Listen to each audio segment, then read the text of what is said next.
Welcome to the Runway, where we cover current events in crypto, Web3, and tech. It's Friday, January 12th. Let's take off. All right, guys, first up, we have a story here. BlackRock CEO's crypto pivot continues, turns bullish on tokenization to eliminate corruption. What we're seeing here is a pivot from BlackRock, which is the largest sort of asset manager in the world, to a more pro Web3 crypto-friendly approach. BlackRock's spot Bitcoin ETF launch was highlighted in an interview with CEO Larry Fink on CNBC. Fink, who had previously expressed skepticism about Bitcoin, now views it as a viable asset class, though not a potential currency.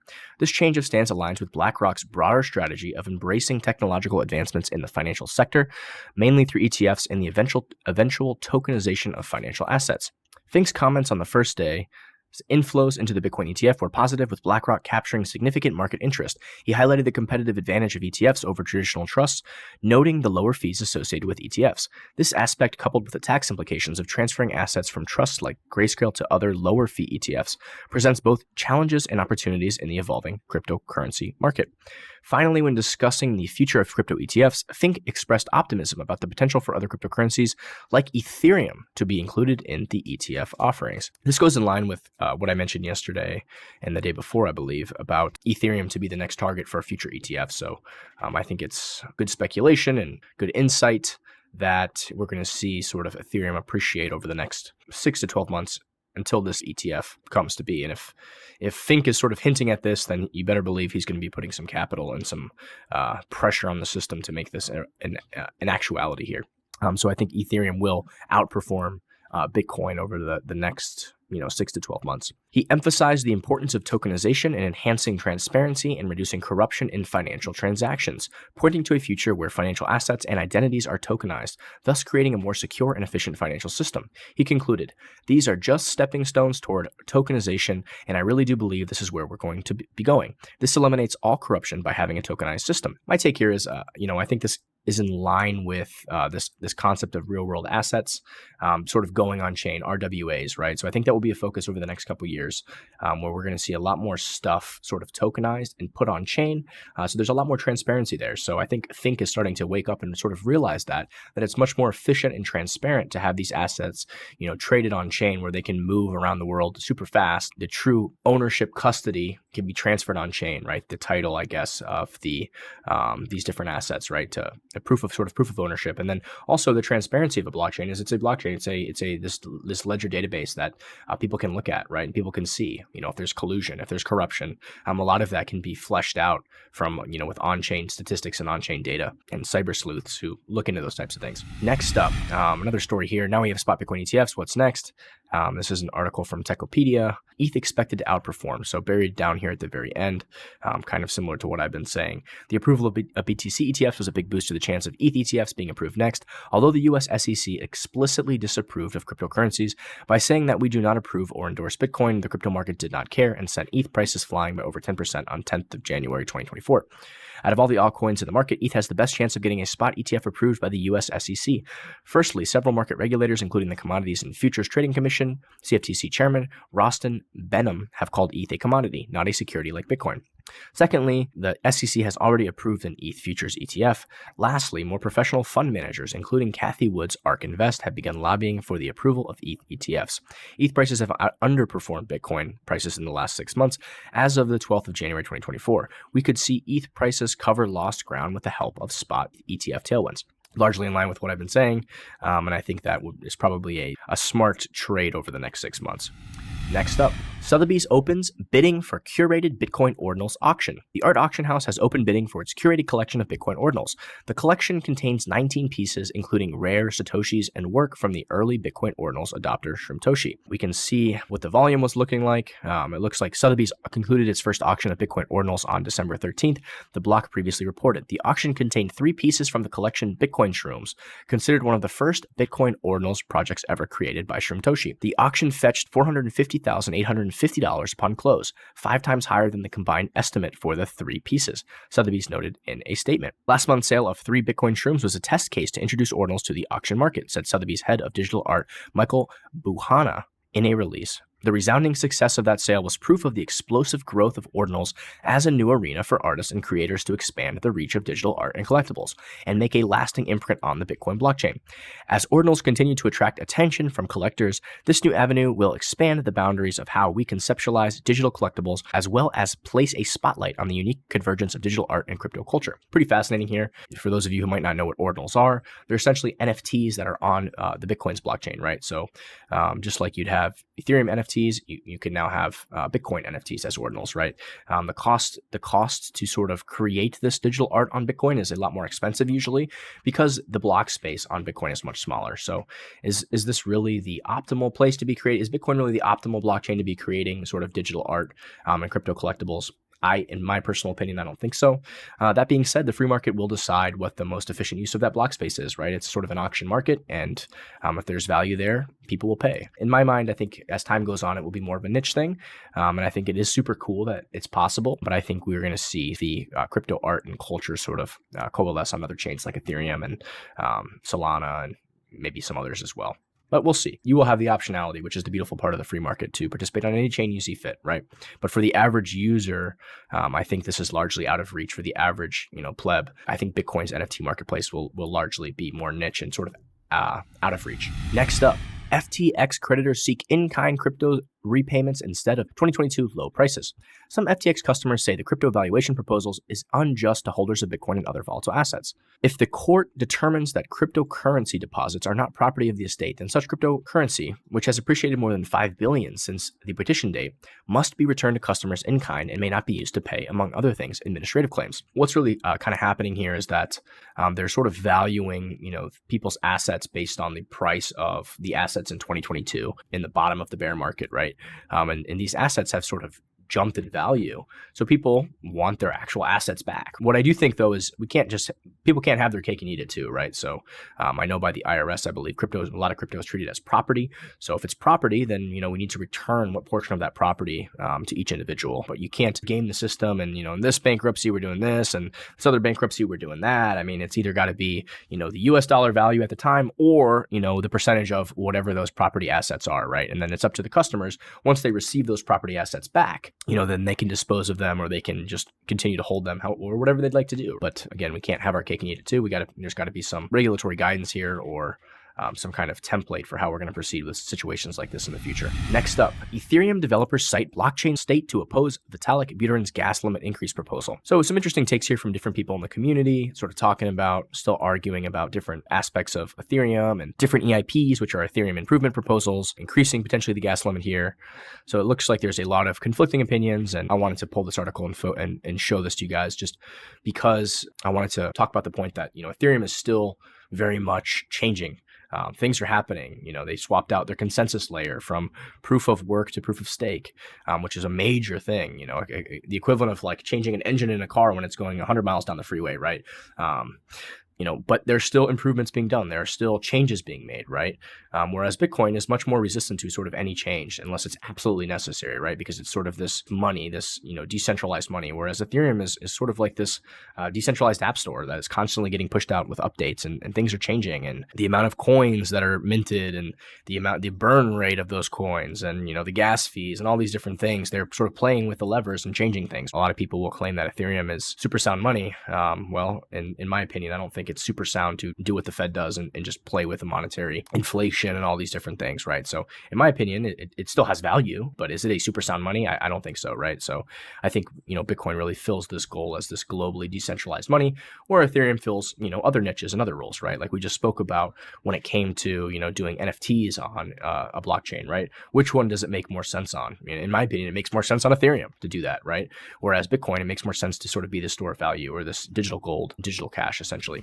Next up, Competitive Enterprise Institute slams Biden administration push to tax digital asset energy usage in crypto mining. The Biden administration has not been known for embracing fintech innovation, and in the past couple of years has become more hostile towards digital assets in general. One aspect the Biden administration is pursuing that may undermine crypto is the digital asset mining energy excise tax, DAME, which was proposed last year. In a post by the White House from last May, the DAME tax was described as an example of the president's commitment to addressing both long-standing national challenges, as well as emerging risks, in this case, the economic and environmental costs of current practices for mining crypto assets. After a phase-in period, firms would face a tax equal to 30% of the cost of the electricity they use in crypto mining. This is just absolutely preposterous to even suggest, right?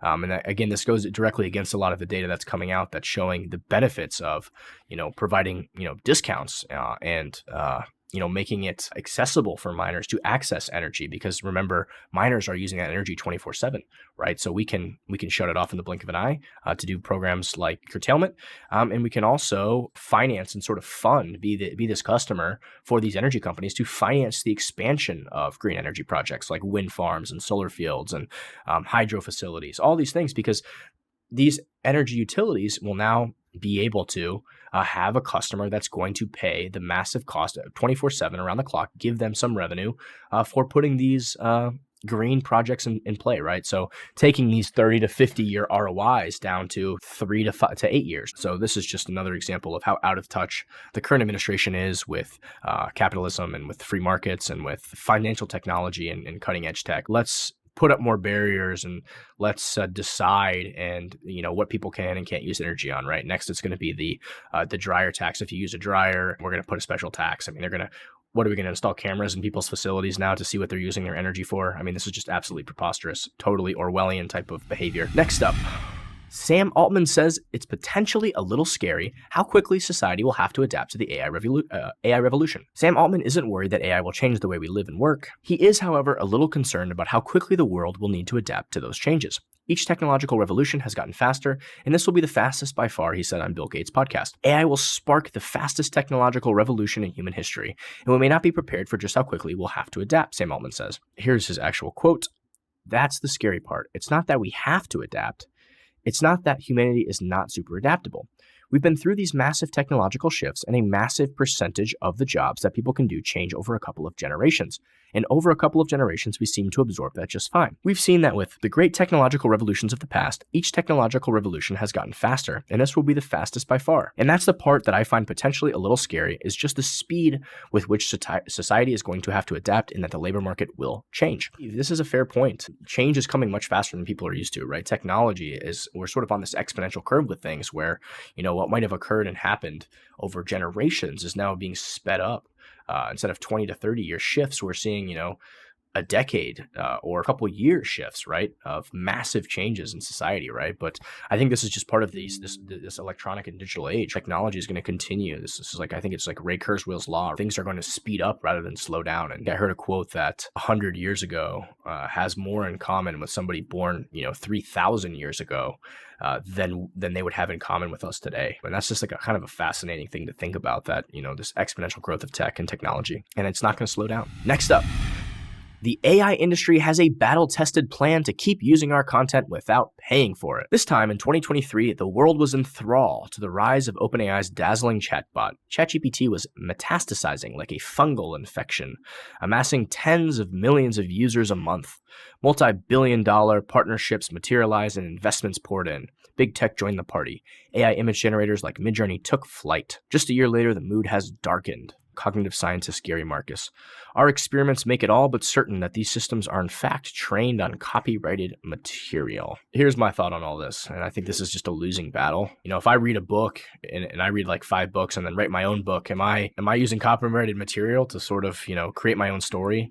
So I think a lot of this like generative stuff, free like speech and stuff all over the internet, to use it, a human itself is an amalgamation of all of the copyrighted material they receive throughout their life, right? Through the education system, through everything. So I think it's kind of a little bit preposterous to make this claim. All these Marvel stories, right? Like Batman, I think, came from, the person who wrote that story used Zorro as inspiration, right? Is he copywriting the material?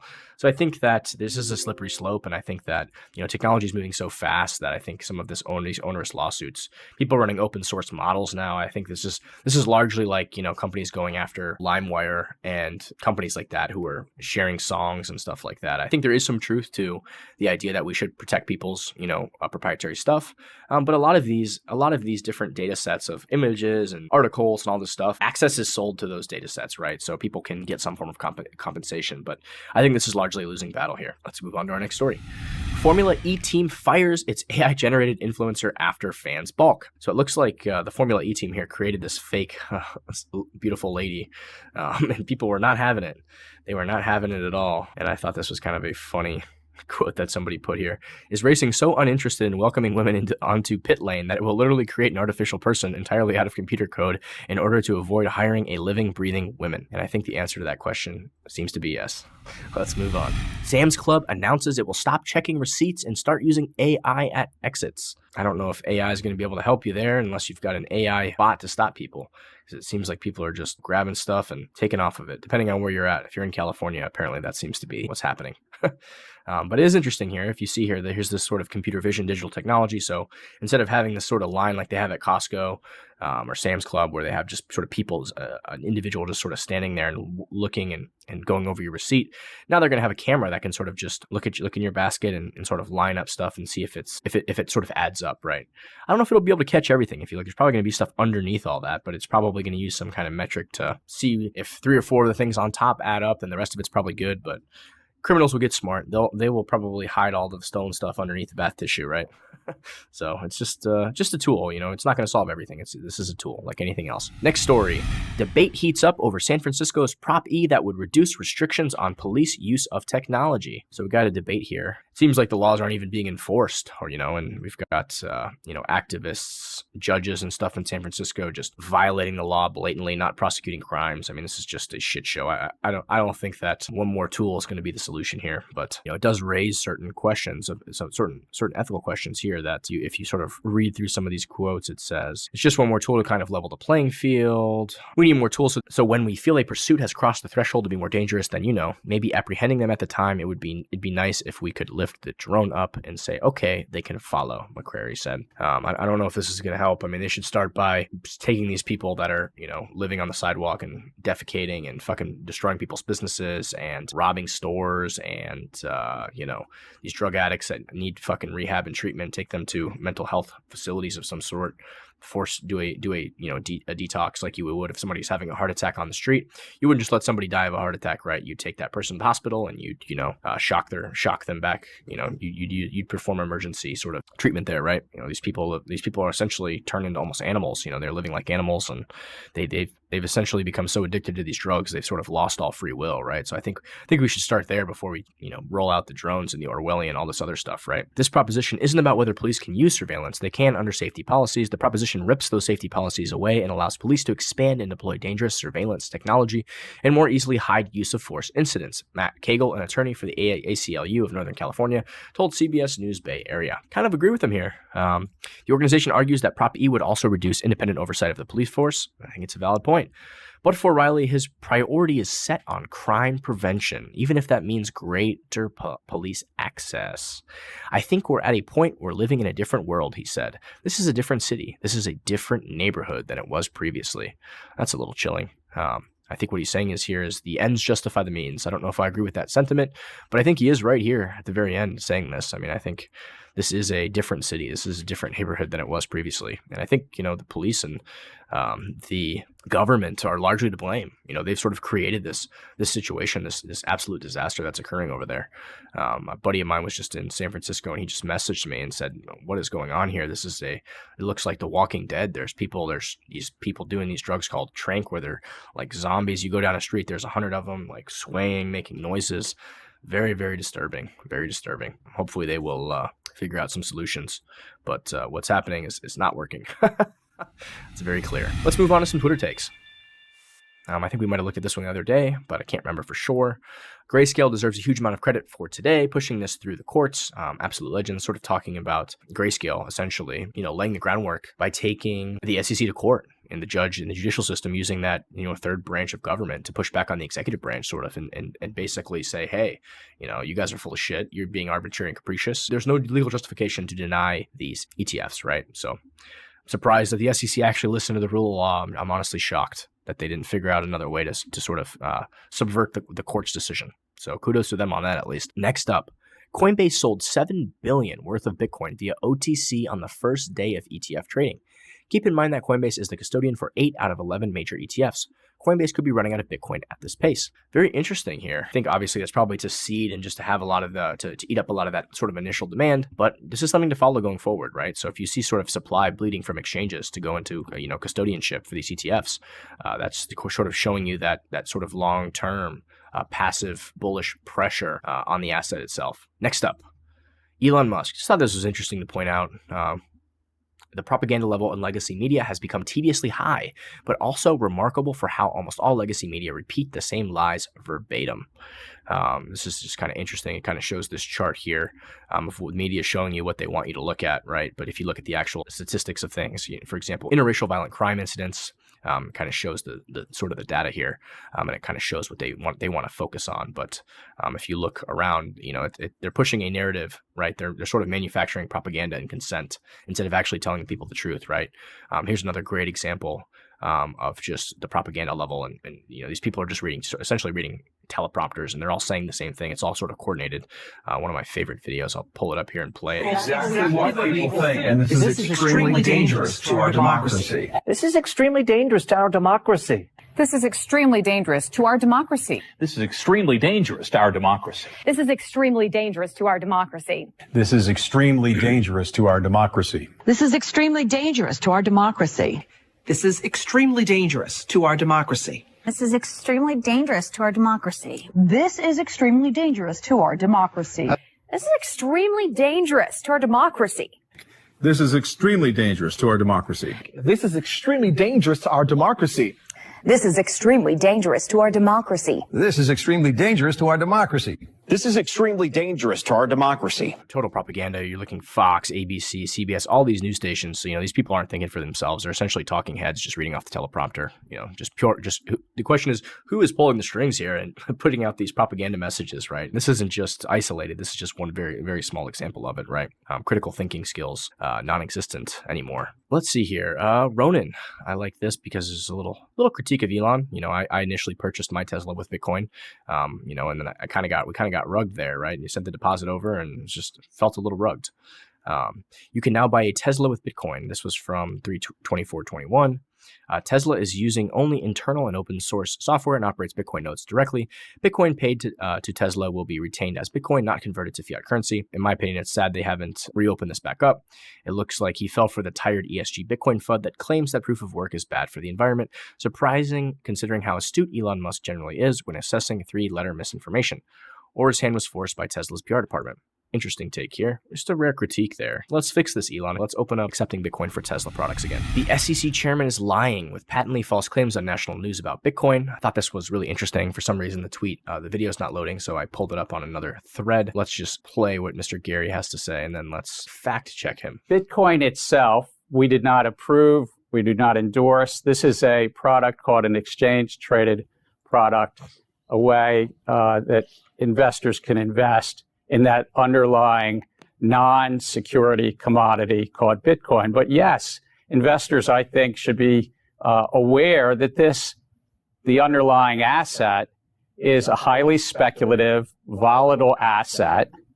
And amongst its use cases is really for illicit activity, money laundering and sanctions and ransomware and the like.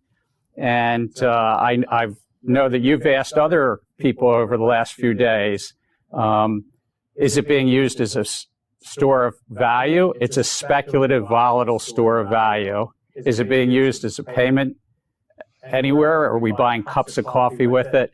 Not really. The only payment mechanism it's being used for in a primary sense is illicit activity. So I think you've been spot on about that, Andrew. So let's look at his first claim here, which I think Eric Yakes does a good job of pointing out. And you can see the money laundered since 2017 using USD compared to Bitcoin. This is an interesting little chart here. So you can see that, do we say that the dollar is a speculative asset because, so much of it gets used for money laundering, right? No, we do not. So it's just a sort of a false equivalency here. When most of the money laundering and drug and all this activity that occurs hackers, this bad, criminal activity is being done through US dollars. Of course, most volume is being done through US dollars, so that makes sense. But multiple chain analysis and multiple blockchain analytics companies have looked at the data, and we're well under 1% of any activity on Bitcoin being used for illicit activity, right? So let's call a spade a spade. Let's be honest. Is it being used as a payment anywhere? Not really. Reality. A public blockchain publishes hundreds of thousands of transactions per day. Even more transactions are conducted with it as the underlying asset, and it's considered legal tender as well as a reserve by an entire country. So yes, people are buying cups of coffee with it. People are using the Lightning Network. People are transacting, especially in places like El Salvador, where it's considered legal tender, and that's only going to continue as time goes on. And we can look. This is one of my favorite sites. It's called bitfeed.live. We can attach the link in the show notes at the end here, but it actually shows the blockchain itself in real time. It shows transactions sort of coming in, and you can see the mempool, the Bitcoin blockchain. This is, of course, on the L1, not on the Lightning Network, because you can't see all the transactions on the Lightning Network that are also occurring. But this shows the layer 1 of just all the transactions all over the world sort of being dropped into the mempool. And you can see the previous block of all the sort of the transactions that are occurring. And you got to realize that, one little block could be, moving funds to the Lightning Network, which is also, transacting or processing tons more transactions as well. Bitfeed.live, really cool site to sort of visualize and sort of see the blockchain in real time, transactions actually occurring. Fascinating. And finally for the day, let's close out here. Remember, you don't need Gary Gensler or anyone else's approval to buy real Bitcoin. So that is true. Not your keys, not your coins. Don't forget that, folks. Stay safe, stay blessed, never stop learning, and keep an open mind. Thanks for listening.